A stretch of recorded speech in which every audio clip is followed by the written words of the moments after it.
गर्मियों के दिन थे। बंगाल के एक गांव में सलीम करीब रात के 11 बजे मछली पकड़ने के लिए नदी में जाल लगाने जा रहा है। उसे पहुंचते पहुंचते 11:30 बज गए। सलीम अभी अपने जाल को सुलझा ही रहा था कि दूर कहीं सियार के रोने की आवाज उसके कानों में सुनी। उसे अनसुना करके वो अपना काम करने लगा। थोड़ी देर में उसने जाल लगा लिया। उसे बहुत ही सुरीली आवाज में गाना सुनाई देने लगा।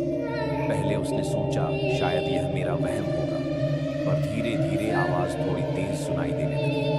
अब वो उस आवाज का पीछा करने लगा। चारों तरफ सिर्फ अंधेरा पसरा हुआ था और वो सुनसान जगह। उसे थोड़ी दूर एक लड़की की परछाई दिखी जो गाना गा रही थी। सलीम उसकी तरफ बढ़ा तो वो परछाई गायब हो गई और अगली सुबह लोगों को नदी में तैरती सिर्फ सलीम की लाश मिली।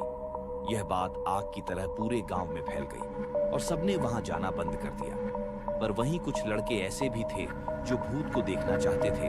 उन्होंने आपस में यह तय किया कि आज रात हम वहां जाएंगे। चारों दोस्त समीर, चिराग, रवि और आतिफ रात में तैयार हो गए। रात के करीबन 12:10 का समय होगा। वो नदी की तरफ बढ़े और एक जगह बैठकर हंसी मजाक करने लगे और कहने लगे कि सलीम ने खुदकुशी की है, स्विंगल यहाँ कोई भूत नहीं है। तभी उनको भी वही गाने की आवाज आती है जिससे सबके बदन सर्द पड़ जाते हैं। पर रवि थोड़ा सोचने के बाद कहता है शायद कोई हमारे साथ मजाक कर रहा है। पर बाकी तीनों डरे हुए थे। फिर रवि और समीर उस आवाज का पीछा करते हैं। वहीं आतिफ और चिराग एक दूसरे का हाथ पकड़कर बैठे थे और सोच रहे थे अब क्या करें। रवि धीरे धीरे आगे बढ़ रहा था और उसके पीछे समीर एकदम से उन्होंने भागकर उसका पीछा किया। वो परछाई एक पेड़ के पीछे छुप गई। रवि ने कहा समीर हाथ पकड़ ले मेरा, पर समीर की कोई आवाज नहीं आई। रवि ने जैसे पीछे मुड़कर देखा, वहां समीर नहीं था। अब रवि को सब समझ आने लगा था। इतने में दूर से समीर की चीख सुनाई दी, जिससे चिराग और आतिफ और भी डर गए और रवि का गला सूख गया। कभी रवि के सामने एक भयानक चेहरा आया और रवि को मौत की नींद सुनाई। अब बारी थी आतिफ और चिराग की। उनके पास के पेड़ पर उन्हें कुछ हलचल सुनाई दी। उन्होंने उस पर डरते डरते देखा। एकदम से एक बंदर जैसा कुछ भयानक उनकी तरफ बढ़ने लगा और डर से वो दुआ पड़ने लगा, जिससे वो चेहरा गायब हो गया। उन्हें उनकी मौत साफ साफ नजर आ रही थी। जब आतिफ ने डरते डरते कुछ दुआ पढ़कर अपनी उंगली पर फूंकी और अपने चारों तरफ गोलाई में घेरा बना दिया और वो दोनों उस घेरे के अंदर बैठ गए।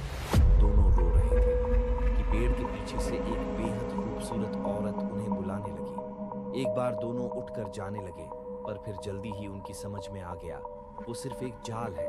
फिर उन्हें बहुत ही डरावना इंसान उनकी तरफ भाग कर आता दिखा, जिसे देखकर चिराग भागने वाला था, पर आतिफ ने उसे हाथ पकड़कर उसे बाहर जाने को मना किया। वो साया जैसे ही घेरे की तरफ बढ़ा, एकदम से गायब हो गया। कुछ देर और ऐसा ही चला कि उन्हें सुबह की नमाज की अज़ान सुनाई दी, जिसके बाद सब शांत हो गए। और फिर सुबह में कुछ मछुआरे आए, जिन्हें देखकर वो भागकर उन्हें पकड़ लिया और घर जाने को कहा। उन्होंने ये सारी बात गांव वालों को बताई। अफसोस कि समीर और रवि न बच सके। आखिर वो आत्मा वहां क्यों भटक रही थी और वो कौन थी?